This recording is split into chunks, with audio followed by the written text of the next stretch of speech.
Good afternoon, everyone, and welcome. Thank you so much for joining us. My name is Nicole Cook. I'm a professor in the Augusta Baker Endowed Chair at the University of South Carolina, and I'm very pleased to present Stephanie Sendaula, who will be talking to us today about navigating banned and challenged books. And so we know that that's a hot topic and something that we are all dealing with.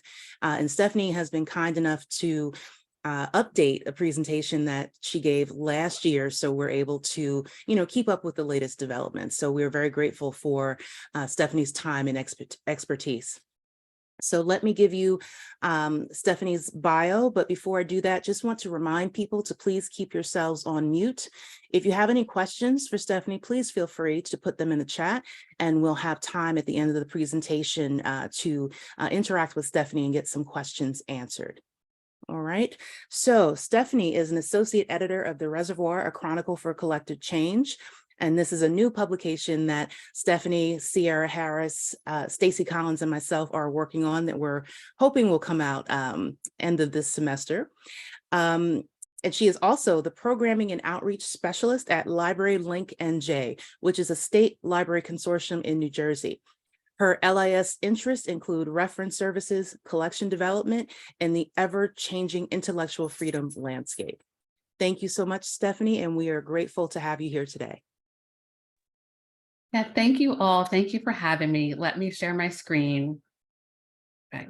I'm also thrilled to see Emily Knox here because your book was vital to my presentation. So I'll be quoting you, just so you know.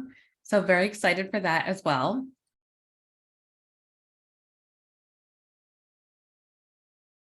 Okay, and everyone can see everything clearly, right? Okay, I think so. Okay. Yes, if you have any questions, Sierra can handle that in the chat. So as Dr. Cook said, thank you, Dr. Cook, for the confirmation. As Dr. Cook said, I am Stephanie Sendaula. I work for The Reservoir with Dr. Cook and Stacey Collins and Sierra Harris, which I'm really excited about. I am also a programming and outreach specialist for Library Link NJ, which is a statewide library consortium, part of the New Jersey State Library, which means I see and hear about a lot of challenges and bans within the state and across the country as part of my job and helping librarians and educators respond to that. I have my email here just in case. I feel like we always have questions afterwards. I'm the first person to admit where after a program, I'm like, wait, I wanted to ask something. So please feel free to email me afterwards. I will be sharing my email afterwards with everyone as well. So please do not hesitate to get in touch. I also should add, I'm getting over that non-COVID cold that's been going around. So I may take sips of water throughout, just so you know. So just a heads up. And I will be looking at my notes, so I may be turning my head a little bit as well. So just wanted to give a heads up about that as well. So let's get started. So I feel like people often ask, I've been doing these presentations for a few years now, why is this happening now? And I feel like Nicole Hannah-Jones, creator of the 1619 Project, had a really great conversation about this with Ibram X. Kendi. Both of their books are often the target of challenges and bans. The 1619 Project has been a target of so many bans. All of Ibram's books have been a target of bans and challenges. And they had a great conversation together. It was really informative. I can send Sierra the link afterwards. I will admit it is a very, very long conversation. So if you do not want to listen to the full 90 minutes of it, I completely understand. But they really get into the nitty-gritty of why this is happening now. And I like how Nicole said, these laws are about social anxiety. This moment that we're in was inevitable. It's a backlash to the protests of 2020. It's about targeting people who are already marginalized in order to maintain power. And as I go through the presentation, you'll probably realize that most of the books that are being targeted are by and about people of color, queer people, disabled people, etc. They're not by cis, able-bodied white male authors in general. There are some exceptions, but by and large, it is people who are already marginalized, who are already fighting for their lives, who are now the target of this backlash. I should also add that a ban and a challenge are different. A challenge is an attempt to remove books from a library or a school, etc., where the ban is the actual removal. So many challenges in my area actually are not successful, which is really rewarding. However, I feel like challenges are still concerning because any challenge is an attempt at censorship. So even if a challenge is not successful, it's still something that we should keep in mind, because a challenge could turn into a ban later on. People could appeal it. They could try to ban it again later. They could get, mobilized again. So any attempt at censorship is something that we should really be concerned about. So these latest figures I just included recently. I was telling Dr. Cook earlier, ALA just released these figures last week, and I found them so alarming, not surprising, but alarming. So I've been giving this presentation for about 2 years now. So the first one in 2021, and at that time, there were 1,858 books that were challenged. And I figure this is actually probably an undercount, because as I mentioned, I work for a statewide library consortium. I hear from librarians in small towns throughout New Jersey who say, this book is being challenged. They don't report it to anyone except for, a county system or the state library. They don't go to ALA. They don't go to IMLS. So I really believe that these numbers are such an undercount because so many of these challenges do not get reported. I just heard from a library in New Jersey last week about 5 challenges. The only person they have told is New Jersey State Library so far. They are afraid to go to higher authorities. They don't know what to do. So when I say that these numbers are alarming, it is because they are extreme, yes, the ones that are reported, but they are also such an undercount. But from the ones that are counted, ALA had 2,571 challenges last year, which is a huge increase from the year before. They also said this is the highest they have seen since they started compiling these figures 20 years ago.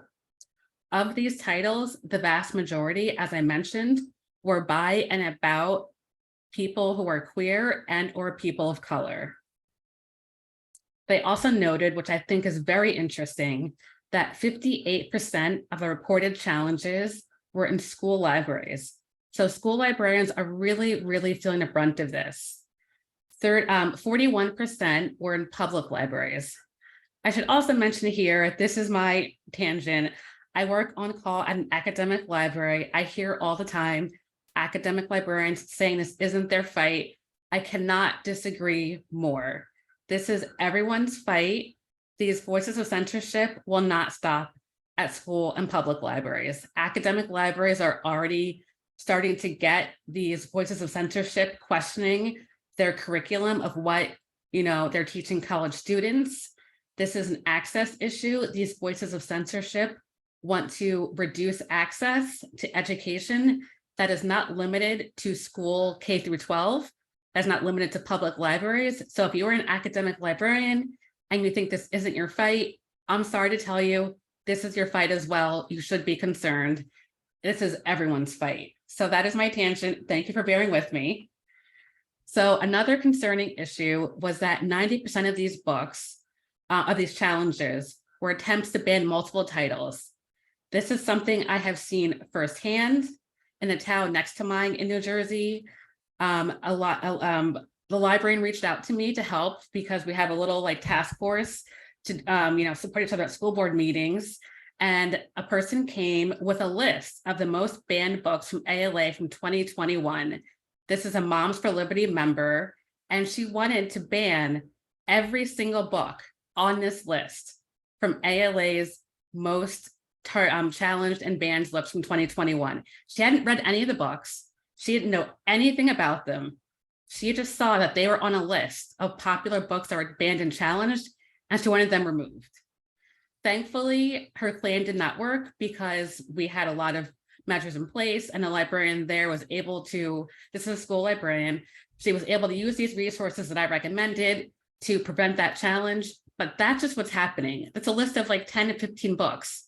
No, affiliation with the books, nothing about them, but that's how organized these groups are.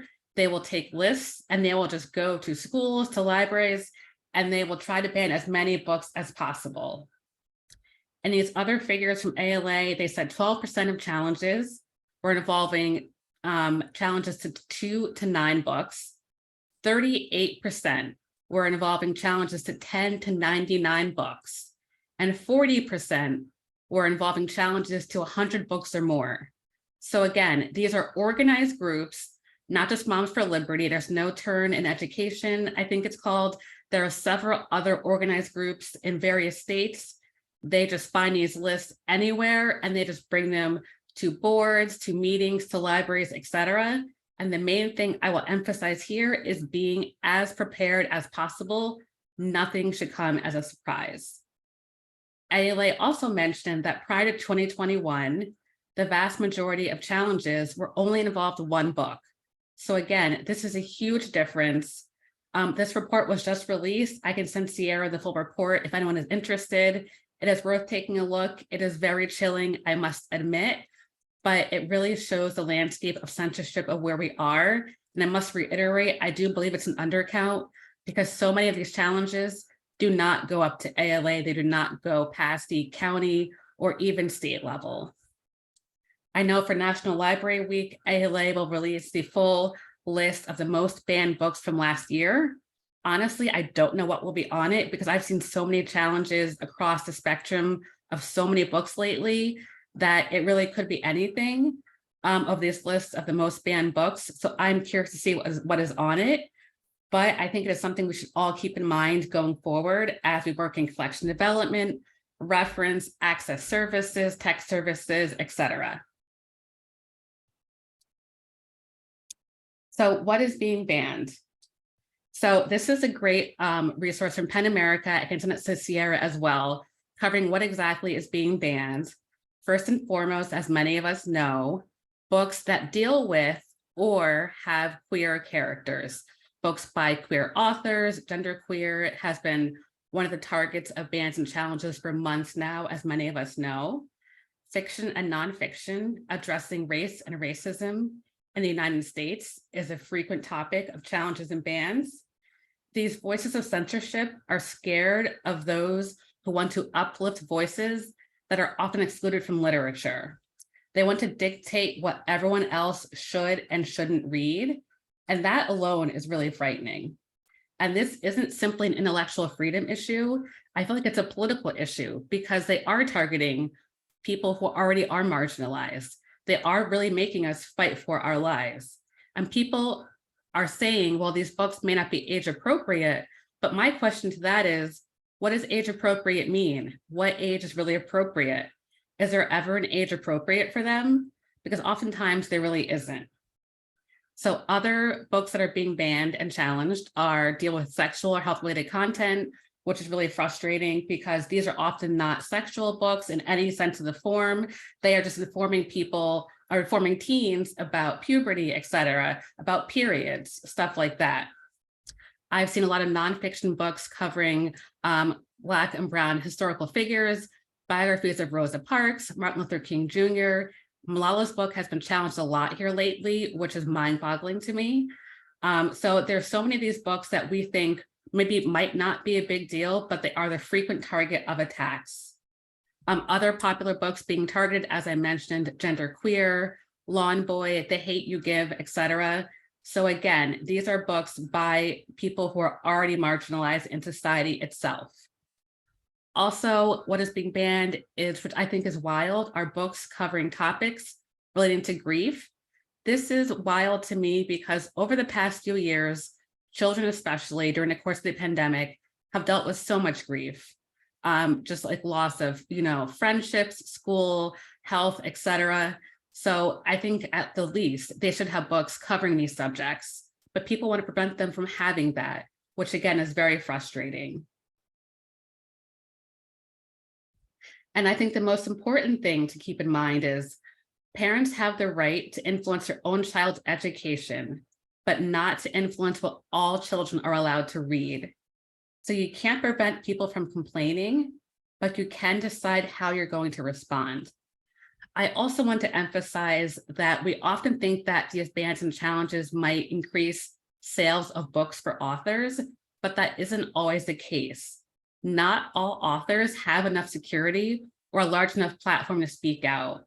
I don't know if anyone is on book Twitter like I am, but some authors have just left entirely. They just don't have enough support behind them from publishers, et cetera, to support themselves when their books are banned or challenged. So that is why especially social justice is at the heart of these challenges and bans. These bans and challenges do not automatically lead to increase in sales. Sometimes they do, but oftentimes these books are just lost. And that's scary because that really affects censorship and how we as librarians, treat our job going forward. So the 4 R's. So I see that Emily is on this call as well. So thank you, Emily Knox. Her book is incredible, by the way. It is Book Banning in the 21st Century. She coined the 4 R's, which are redaction, restriction, removal, and relocation. Emily is from the School of Information Sciences at the University of Illinois, Urbana-Champaign, and she reiterates that book banning is an imprecise catch-all term. There's so many layers and nuances to book banning, and I think these 4 R's are what I see on a regular basis. And I think they each, some of them are more popular than others, depending on your area, your location, but they can all relate to censorship overall. So redaction is crossing out a word or an image in a book. I've also seen people tear pages out of a book. I see this pretty often. I feel like in my area, redaction and relocation are the 2 most common. Again, depending on your area, these might not be the most common, but I see these pretty much almost all the time because these are really passive ways to try to censor material without, going to a librarian or going to an educator. A patron can do this on their own and feel like they're making a difference. And we don't always realize it as librarians or educators until weeks or even months later until it's too late. Then we have to, either reorder the book because it's damaged, destroyed, et cetera. So I'll skip to relocation because I see that all the time as well. This is moving or hiding an item in order to make it difficult to find by chance. A good example of this is there is a display of 2 boys kissing. If anyone has seen this book, the cover features 2 boys kissing. A patron had moved the book to, this book was on a display, I should caveat, in the YA section. A patron had moved it to the adult section, turned it around so you could not see the cover, and hid it behind a shelf. So a circus assistant did not find this book until weeks later. We all thought it was missing. We had no idea where it was. So that is relocation. It isn't always that extreme. Sometimes it's simply moving a book from one part of the library to another. It could be turning a book around, putting a book behind another book so people don't see the cover. People can relocate in all types of creative ways that I've seen. This happens so often in children's MYA departments. And sometimes we really don't find it until we're doing like shelf reading or until a circus assistant stumbles upon the book and is like, wait a minute, why is this here? So relocation happens pretty often where I am. And again, this is a really common form of passive censorship. Restriction happens often as well. This is enforcing strict requirements in order to reduce access to material. This is kind of making people go through hoops in order to access material. So making students fill a permission slip, making students fill out a lot of paperwork to get the material. So, as librarians, we should be increasing access to materials, but for restriction, what we're doing is making this legwork as hard as possible for these students to get these materials. So that's restriction. I don't see this as often as relocation or redaction, but it does happen. And removal is what we often think of when we think of book banning, the catch-all term, that is removing material in order to eliminate access. I do have another side story too. So I have so many side stories lately. So a school board meeting, someone took a book home from the library. We did not learn this beforehand. They just took it home because they wanted to remove it from the collection entirely. This kind of falls under I guess removal or maybe Emily relocation, but it could be mostly removal, but they had no intention of returning it. They just wanted it gone from the shelves. They just took it home and they even admitted it. They're like, no, we don't want the book in the library. We took it home. We're not bringing it back, etc. So after lengthy discussions, etc., whole process. They did bring the book back. It took weeks. It took a lot of effort. It took bandwidth, energy, etc. But that happens as well. These people are checking books out with no intention of returning them because they don't want them on the shelves. So that happens as well. So, and these kind of are all kind of more like passive forms of censorship. And I will get into what I also like to call soft or quiet censorship, which happens fairly often as well. So I want to thank Emily again for these 4 R's because they are so helpful in navigating how we define these types of censorship and how we can, kind of accommodate and better plan for ourselves going forward. So soft or quiet censorship. So what does this mean? This means kind of restricting or censoring your own materials. This is a passive practice. It doesn't always get as much attention as challenges or bans, but it is just as harmful. And as librarians and educators, I think we may be engaging in quiet or soft censorship more often than we want to admit. So what does this look like? This could be not purchasing a book out of fear, stress, or resignation. This could be, I know it's March, but Pride Month is coming up. This could be, I'm going to skip my Pride Month display. June, I'm not going to do anything at all. I don't want to risk it. It could be just not doing a display whatsoever for fear of backlash. It could be not doing an author visit because you don't want the backlash for a queer or author who's a person of color. It could be you don't agree with the views of the author. You don't want to buy the book. You as a librarian think, well, I don't like it, so I'm going to use my authority to not buy this book. The problem with this is this shows your community who you are willing and not willing to protect. So what message are you sending to your community when you engage in soft censorship? That's often what I like to think.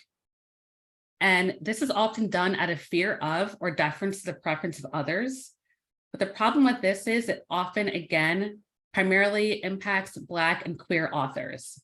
We need to keep in mind that personal beliefs should not take precedence over curricular objectives. So I would say to make sure you're purchasing and displaying books, even if you fear the backlash. Do not bend before there's an issue.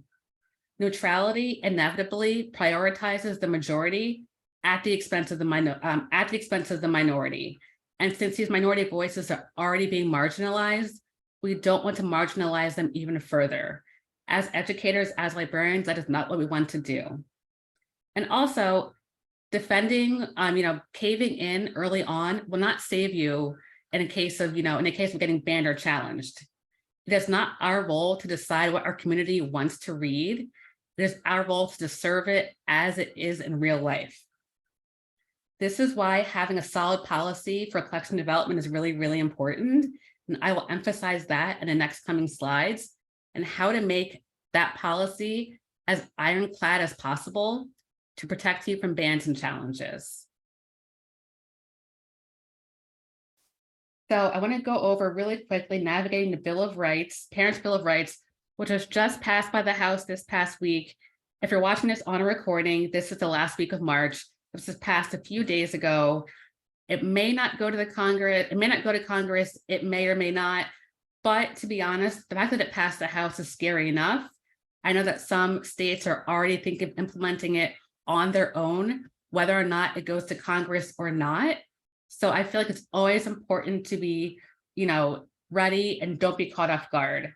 So if you haven't heard of this, since it is very recent, among other things, it would require that schools post their curriculum publicly and will require that parents receive a list of books and reading materials accessible at the school library and give parents a say when schools are crafting or updating their policies and procedures. So this is, among other things, these are the main things that would impact educators and librarians. And again, it may not go to Congress, but it has already passed the House, and some states have enforced that they will pass this regardless. So please be ready. I cannot emphasize that enough. So be ready, make sure you're not caught off guard. This should never come as a surprise. Do not wait until after a challenge to build community support. This involves making sure your library policies are up to date and that you talk to, if you have administration, board members, trustees, anyone who might have a stake in helping you respond to these challenges. You have to advocate for yourself, which can be hard, for your students, if you're a school librarian, for your community, if you're a public librarian. Academic librarians advocate for your students and communities as well. I'll provide more information on how to do that later in a presentation, but you need to be ready. You need to be organized too. Again, these groups like Moms for Liberty, they are so organized. They have Facebook groups, they have lists. Be as organized as they are. Have everything ready. Have a collection development policy ready on hand. Make sure it's on your website. Make sure it's easy to find. Specifically say what you are buying and what you are not buying. Bookright is a great source for censorship, and I like how they emphasize being transparent. These groups are obsessed with transparency. Make sure everything is easy to find. One of the most common complaints that they have is they can't find your policy. They can't find what books you're buying and why. Make sure that is readily available to on your website, and that complaint is already gone. That is the first step to refuting one of their common complaints, that this information is difficult to find. Lastly, I want to emphasize that it is easy to believe that you are alone in this fight, that everyone is anti-librarians, but it is not the case. There are so many people who support librarians. We have more supporters than we think. Most people don't really realize the full extent of these challenges and how much it weighs on us, how much it leads to burnout and exhaustion and mental stress. Some people just know like the bare bones of it, of like, oh yeah, I've heard there's some challenges, but they have no idea what we're facing. So keeping that in mind, and you do have more advocates and supporters in your corner than you think. There are so many of us across the country facing the same thing. You're always welcome to reach out to me. I can put you in touch with other people who are going through the same thing as well. So we do have support, we do have advocacy.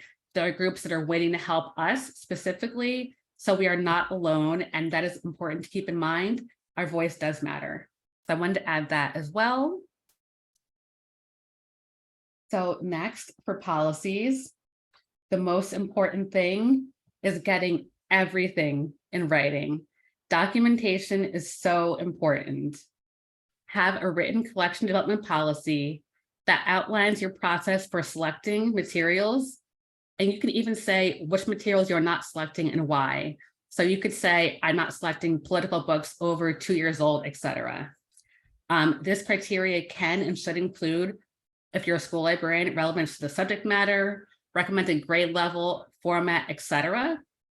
This will help to ensure that the school or library's primary interest is in making decisions that fulfill educational purposes, not to promote personal viewpoints. Adopting clear, firm policies for material selection and review can ease the process of resolving these challenges. And for school librarians, what do you hope students will learn from the books that you assign and teach? You can put that in your policy. How do these materials meet your curriculum needs? Make it clear to each parent that their liberty to weigh in extends solely to their own child. Parents can limit their children's access to materials without infringing on the rights of others. If a parent continues to push for the removal of a book, be prepared to stand up for yourself and your students. It is also important to keep in mind, oftentimes these organized groups do not live in the area and they have not read the entire book. They're often taking quotes out of context. These are both important things to keep in mind when you are responding to challenges. You need to be prepared to defend yourself and your children's rights and your students' right to learn and your community, which is why having everything in writing is so important. So have everything readily available on your school's website or your library's website. Like this will really help in the long run going forward. Again, these groups are obsessed with transparency. So having everything in writing, collection development policy, a reconsideration form, which I will get into next, have everything on your website will be really, really helpful in the long run. And now reconsideration forms. As I mentioned before, these groups, so a reconsideration form, I should mention, It's a form someone can fill out when they want to challenge a book. So when you make this form, make sure it is ironclad. I would also recommend having it on your library's website. Again, these groups love transparency. Making this form as easy to find as possible will help you in the long run. And as I mentioned, these groups do not often live in the area. One of the best ways that I like to stop challenges is to make people list their name, address, city, phone, and email address on a reconsideration form. This alone gives people pause because if they don't live in the area, they may not want to share this information to begin with at all.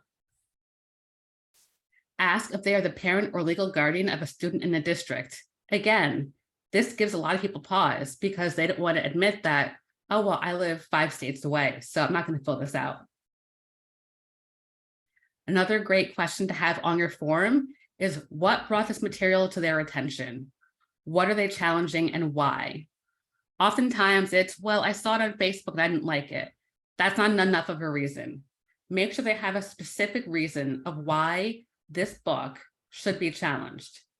Is it a legitimate reason that challenges your collection development policy? Tie it into that. Ask them how this book does not meet your policy. That alone will, again, give people pause. Make them provide specific examples. Have they read the entire book? If not, which sections did they review? What are their specific complaints? Make them be as specific as possible. And as many of us know, when people ask us for details, we're like, I don't want to give all that information. These groups are the same way. They don't want to do all this work to put on this information. So make them do the hard work. And oftentimes they won't want to bother to begin with. So always tie bans and challenges into your collection development policy. Make sure that they must have read the entire book in its entirety. They must identify specific passages that violate your library's written collection development policy. If they are unable to cite passages that specifically violate your policy, tell them that the ban or challenge is not valid. This alone helps strengthen your cause. And make sure your library's position is clear. Again, make sure these forms, collection development, reconsideration, are on your website. And often this may be challenging because of your administration, if you're a school librarian or public librarian or academic, but make sure it is important if you have administrative support. Not everyone has the best support, which I understand, but it is helpful if you can, coworkers, anyone you can get to rally on your side is helpful in this case. If you have a union, you can get union support as well. If you're not union, you can go to local community members even, maybe like some nice board members, etc. We always have advocates more than we think, as I mentioned before. Do not be afraid to ask for help or stand up for yourself or your community. Other suggestions? These are actually my favorite suggestions, to be honest, because they really help keep these bans and challenges at bay. So what I like is one that is really helpful. The committee will not hear complaints to works that have already been challenged. As I mentioned, genderqueer is often challenged. If someone challenged it last year, we just say, we're not going to hear it again. Like, sorry, not sorry, it's just not happening. Another option, they will only hear the same complaint once every 3 or 5 years, etc. I've even seen some people say once every 7 years. So, you can just adjust this as you need, make it work for your library. But, you can just, use the suggestions as you see fit. The library can decide to limit the number of challenges a person can have active at once. This was something I learned recently, and I'm using this to my advantage. It is wonderful. As I mentioned before, from the ALA slides, people bring these lists. They want to challenge 10, 20, 30 books. So I brought this from a library in, I think, Jacksonville, Florida, where they limit it. They can only challenge 5 books at once. You can even say 3 books at once. Again, make it work for your library. You could even say 1 book at once, to be honest. Again, whatever works best for you. But that will stop people from coming in with these long lists of books of like 30 or 40 books and saying they want to challenge all of them. So I think this is really, really helpful. So I really like this idea, and it has really helped us and me personally going forward. And I also like the idea that the library can decide to limit the number of books that can be checked out from displays in order to prevent rage checkouts. So I got this book from Alex Brown on Twitter, who is great. And they recommended this because I don't know else has experienced this, but sometimes people do these rage checkouts where they just check out like 10, 15 books because they don't want them on the shelves. And oftentimes these books are from displays for like Pride Month, like Native American History Month, et cetera. So you can even set a limit saying if you have a display, you can check out no more than 3 or 5 books. Again, do what number works best for you or for your library. That way, these rage checkouts, which do happen, unfortunately, can be mitigated. I've oftentimes seen people put displays in a case. Again, do what works for your library. I don't always have the, what materials, equipment to do a, display in a case. But again, if you're really, if your library is really facing these rage checkouts, just find what works best, put them in a case if you need, limit the number of books that can be checked out from displays, anything to protect yourself, because at this point, you need to protect yourself first and foremost. As a library worker, we're all exhausted, we're burnt out. This is so taxing, and taking an emotional toll. So whatever you can do to protect yourself, first and foremost, is what you should do for these suggestions. So these suggestions I got from other people that I have borrowed, they're all very helpful. My personal favorite one out of all 4 of these is only hearing the same complaint every 5 years. I use that one a lot.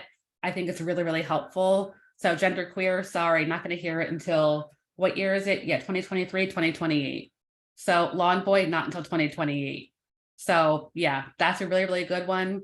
The display one is great too.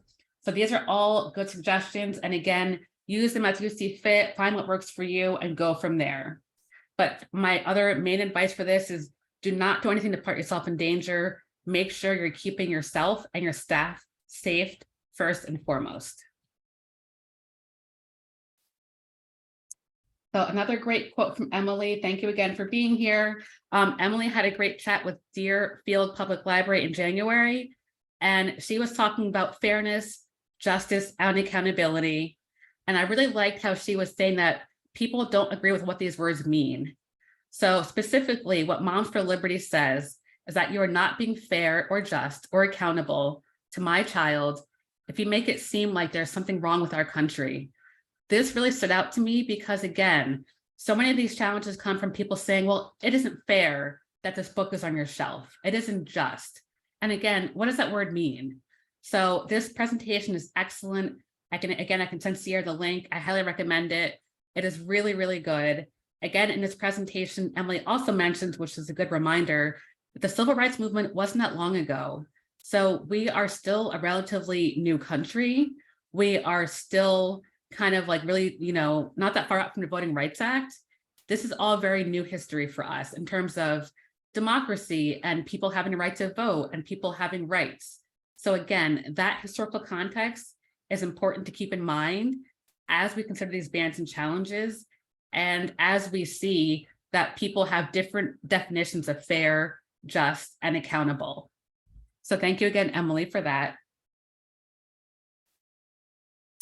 So some action steps. Listen and document. I find that most concerns can be addressed through informal conversations, to be honest. If the person complaining isn't satisfied, ask them to do a formal reconsideration process, ask them to do the written form. Again, have their name, address. Do they have a child in the school district? Oftentimes they don't, so they might not even fill this out, to be honest. Make them identify these specific passages that violate your policy. Again, this alone might be like, they might lead them to be like, you know what, it's not really worth it. So again, place their concerns in context, which means pretty much, in my opinion, document everything, share your specific rationale for collection development, make sure that your policy is readily available, show it to them, and ask them to explain how their complaints violate your policy. Explain that your role as an educator or librarian is to provide balanced perspectives that fit the needs of your community and your community only. If you're a school librarian, you can offer alternative materials to keep in mind. Again, this is up to your discretion. Do what works best for you. Instead of assigned readings, sometimes people don't want to do assigned readings for the parents. Instead of having, sometimes they want us to remove the book entirely. I would suggest allow a parent to opt out by suggesting an alternative assignment for their student and only their student. Have a formal written policy explaining why and what other books would be offered instead. If they insist on having a specific assigned reading removed, I would refer them to an administrator, a school administrator, for a formal challenge. Again, be transparent. This justification always needs to be spelled out. And if possible, again, document everything. Send an email to administrators saying this person came in, give them a heads up. This is what they want. Again, having everything in writing will really, really save you in the long run. Keep your notes in file. You may need to refer to them later on. And again, be familiar with your own policy. Again, oftentimes I need a refresher on my own policy. So I will be at first to admit that you need to know your policy, your collection development policy, reconsideration policy. What are the processes that are in place when someone comes in with a ban or a challenge? So know your policy really, really well. And when you do, make sure that they are being followed in good faith. Don't skip steps, don't jump the line. Make sure every process is organized and follows the exact procedure. This will help you in the long run. So again, documentation, I really cannot emphasize this enough. Document everything. Like nothing is too silly. I noticed Book Riot has a great article about some of these groups are now doing FOIA requests, which means that they are requesting emails from teachers and librarians. So what I would recommend, and what they recommended too, is that anything you communicate at work could possibly be obtained later on and shared with others later. So don't write anything that you wouldn't want anyone else to hear. Imagine that all of your email is public. So again, documentation and transparency with that documentation. So forming a committee. So when you do have a challenge, always form a committee. This should include librarians, teachers, administrators, students, and community members. I would recommend this even if you're at a public school or academic library. I feel like librarians are best suited to assess the educational value of non-curricular materials. Teachers are really great for having a good perspective on one subject. A district administrator is good to have credibility on the committee itself. Community members are helpful also because sometimes these voices of censorship think that, assume that we're all biased. Honestly, sometimes we are, but they are not facing retribution. So having a random community member on a committee would help. I'd recommend no more than one or two, to be honest. But also these members are, they don't have job-related pressures. They are not facing a job loss because of this ban or challenge. So ask, the team to meet, to read the book together. You can read it on your own, or just give notes to each other, whatever works best for you, and then decide how to address this challenge as a group. So criteria. Challenges to instructional materials should rarely succeed in cases where materials were selected to fulfill educational or written collection development goals. So again, if they don't have a specific, clear passage that violates your policy, then their ban or their challenge is not merited. I'm gonna take a quick sip of water. So, and some of these criteria can include awards, this book has been reviewed, it's won multiple awards, it's really good for, reading lists, etc. So again, make your criteria when you're responding to these groups as detailed as possible. I've even seen libraries list a length of time at the school where library has been using the book on summer reading lists as, as homework or as reading assignments. Again, have everything as transparent as possible, but really, really help you in the long run. And planning ahead, specify who makes the final decision regarding keeping or removing educational materials. Explain if the school or library would consider an appeal about this final decision. Some places do like appeals, some don't. I personally do not recommend an appeals because that could lead to a back and forth for months that I've seen. So what I would recommend is that challenge materials remain in use and they are not going to be removed unless a final decision has been made by the committee. So that'd be my personal recommendation. Okay, school board meetings. These are really, really important. Also, they're like really contentious lately too. So as I can speak from personal experience. So who are the figures in your community? You should show up to these meetings. Again, as I mentioned, they are getting really, really tense. Your goal as an educator, as a librarian, is to educate your community. So who goes to these meetings? Is it your mayor, town council, reporter? What time and dates are these meetings held? That should be easy to find out if you go to your town's website. If that information is not readily available, that's a huge red flag. Be organized because these groups are very organized. So figure out how long people can speak at meetings. I've seen places where these groups have 5 people speak at meetings, and then that's the entire time. So no one else can speak. So make sure that you're as organized as they are. Make sure that you are speaking up as they are speaking up. How many people can speak at meetings? Another good point to keep in mind. I would also say no past meetings. Again, these past minutes should be on a website. If they aren't, it should be a red flag. You should be able to get minutes of school board meetings or library meetings from a school or library's website. So, and again, this is something I know it's like not the easiest, it's not the most fun. I will have to admit that it is really time consuming and exhausting, but there's so many people at these meetings who are speaking for censorship. So I think it's really, really important for us to make our voice heard and make sure that we are speaking out as well. And also, do you know your representatives? Get on their mailing list, know what they're working on, keep tabs on them. Like local politics are so important, especially now. So know who is on your local school board, where you live, and where you work, if those are different. Again, keeping this in mind will really help you going forward in the long run. Okay, invite students too. I love this slide, my favorite one, to be honest. So I find that people often say they're doing this for students, but honestly, they don't invite students to chime in these situations, which is really, unfair in my opinion. So I would invite students to, whether you are at a school, public, or academic library, learn the book review process at your library. They can look at your collection development policy. They can look at your website. They can see what you're buying and why. Have them write letters to administrators about the importance of representing all students. This has really worked really well where I am in having students speak out specifically. Students have also attended these board meetings, which has been really helpful, and voicing their own concerns because, again, these voices of censorship are often speaking on behalf of students. However, they're not giving students a say.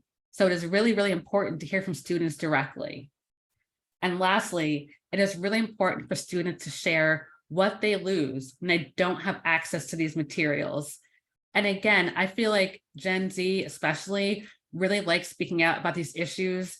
They are really passionate about free speech and about what they believe in. So asking, if you're like, a public librarian, asking your, a teen volunteer group, asking them to speak at a school board meeting. Many of them will just say yes. If you're a school librarian, see if some of your students will just go to a meeting. A lot of times they'll say yes, they might surprise you. So they are really passionate about speaking out for what they believe in and what they're standing up for. So have them share what they will lose if they don't have access to materials from everyone. And again, have them document it in writing. You can have them write a form to your administrators and email it to them. Everything in writing, is really, really important, is documentation. So you can write to your local administrator, this is a response from, my student in this grade. They are really concerned about these bans and challenges. They want to voice their concerns about what we are or are not doing. So again, I feel like students and children and teenagers are really overlooked in this fight. And people are really kind of using their voices as hostages in this situation in an attempt to cater school boards to their point of view. So make sure that their voices are heard. And it's really important to keep in mind that these books are not introducing students to heavy topics. Students are already experiencing heavy topics. As I mentioned before, during the pandemic, students are experiencing grief, they're experiencing death, they're already experiencing racism, et cetera. So these books can help students cope, and these books will benefit students in the long run because these are their lived experiences. So looking ahead to 2023, this was a last minute slide on my end. I just found it recently. And these are, if you're watching this on a recording, this is from January 2023. These are trends looking ahead to this year, which is from Penn America. So, which is a little honestly demoralizing, but I want to include it because it is really important. So there are new laws that are chilling access to information. And in the article, they mentioned that this is mostly soft censorship. So these laws that are coming out in Florida, Texas, other states, Pennsylvania, et cetera, it's really, really easy to kind of cater to these laws before they are implemented, to remove the books before you receive a challenge or ban. And that is really, really easy to cave into. But again, be prepared to stand up for yourself and your community. Policies are changing to make book banning easier.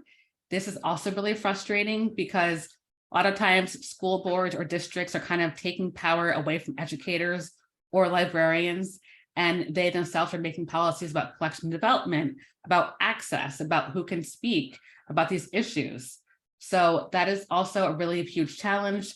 Again, I can send this article to Sierra afterwards if anyone is interested. It's a really good one. It is a tough read, I will admit that. The most concerning, in my opinion, is people want to equate any sexual content with pornography. So I've seen personally where the people equate any book by a queer author with pornography, even if the book has no sexual content whatsoever. Again, this is really frustrating. It's really demoralizing, and it's something we should all be aware of. And lastly, proposals to regulate books are getting more extreme. I think this is something that we all know, but there are so many people who want to control what students have access to without having read the book, without involving students themselves, or educators, or librarians. This is changing across the country at rapid pace. It's really, really picking up speed. And as the movement spreads, it's kind of eroding trust in us as librarians and educators. It's kind of eroding faith in public education in general. And that's really frustrating and demoralizing. So these are things to keep in mind. Again, it is not the most optimistic slide, I will have to admit, but it is something that we need to keep in mind going forward, because as I mentioned before in the ALA figures, this is picking up speed. So I do need to be prepared, be aware, and be alert. Okay, another quote, which I really like. This is from the same conversation from Nicole Hannah-Jones and Ibram X. Kendi, that everyone's lives are at stake when we ban books. We fail our children when we tell them they cannot access this information because this information makes us as adults uncomfortable. If that, so if you tell a kid that, let me clarify. When you tell a kid you can't read this, if that kid is like the kid in the book, you are telling them that their experience is invalid. And if you tell a kid who is not like the kid in the book that they cannot read this, you are telling them that other people's experiences are invalid. Both of those are just really harmful messages to children overall. So this quote just really stood out to me because everyone's lives are really at stake here, and we need to keep that in mind as well. And my last slide. Okay, this might be my favorite slide. Sorry, everyone. This is a lot. It's overwhelming. It's stressful. It's tiring. So it is okay to do all of these things. You can say no, take a break, have an off day, ask for support, be overwhelmed. It's really overwhelming. Give yourself grace.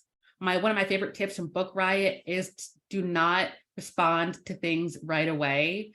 Do not let a false sense of urgency lead you into poor decision making.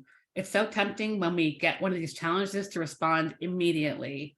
And you don't have to do that. You can take a day or even like a few days, go to administrator, ask for support, ask for help.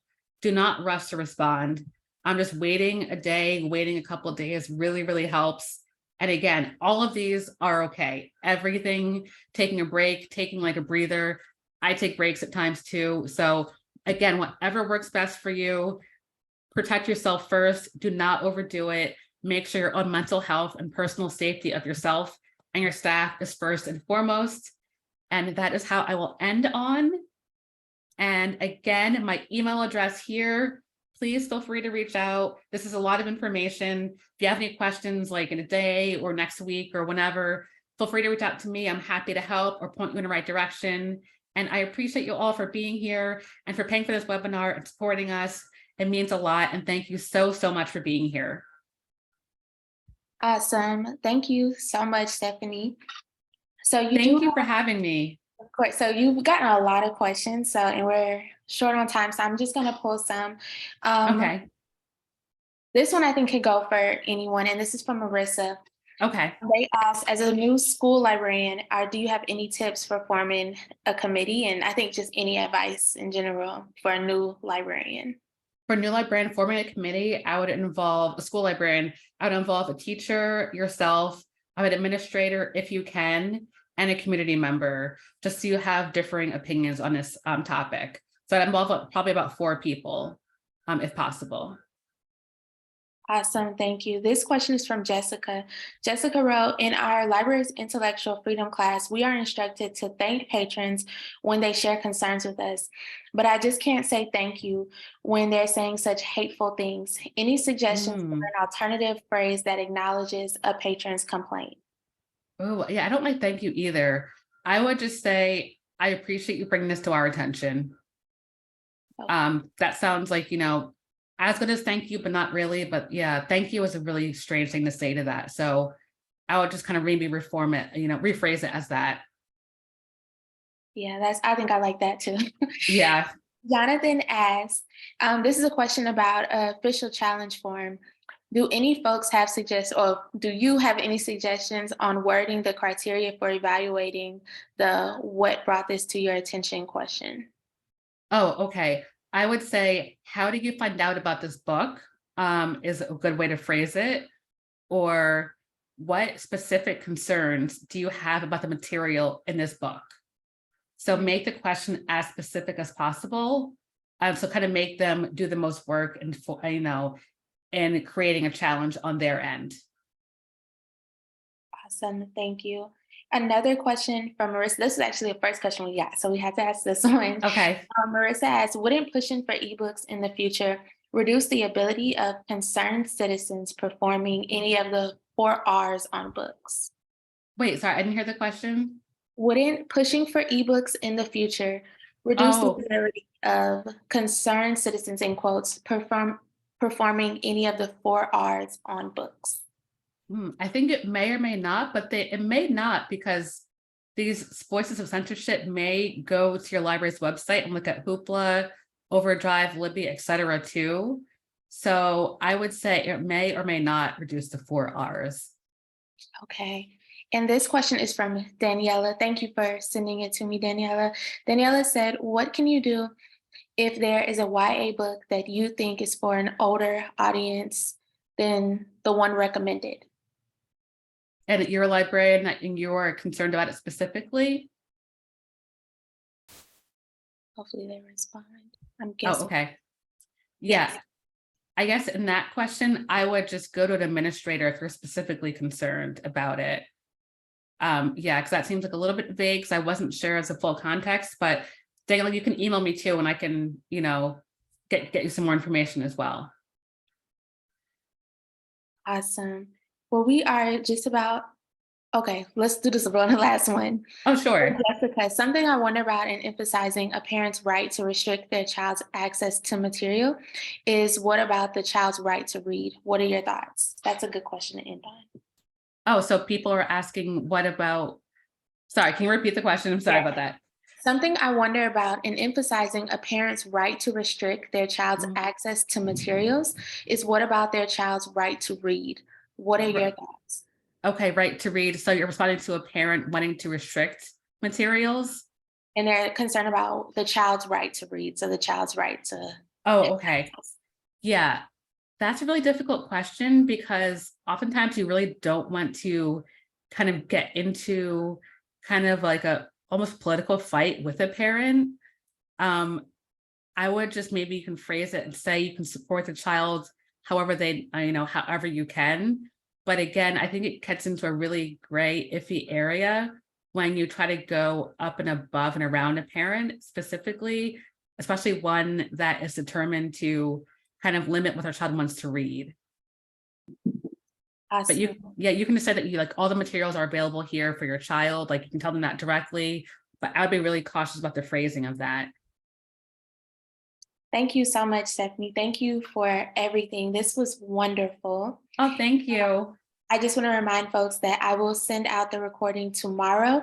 And I want to quickly put in the chat the next session like this that we're having with Dr. Kate McDowell, so you can learn more about it by clicking that link. Stephanie is going to graciously send me all of the resources that you talked about, and I will share them in the email in the morning. Yes. Thank you all so much. Thanks, Emily. Your work has been so foundational. Stephanie, your work is so foundational. Oh, thank you. It's always a pleasure to work with you. So thank you. Oh, thank you.